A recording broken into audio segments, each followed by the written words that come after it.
Alisin niyo ang anumang samaan ng loob, galit, pag-aaway, pambubulyaw, paninira sa kapwa, pati na ang lahat ng uri ng masasamang hangarin.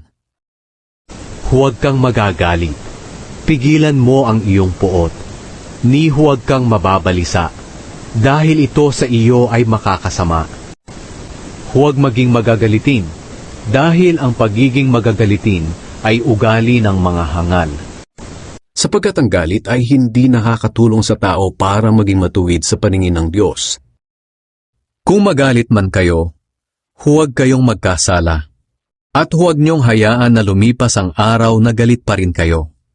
Pero ngayon, dapat na ninyong itakwil ang lahat ng ito: galit, puot, sama ng loob, paninira sa kapwa, at mga bastos na pananalita.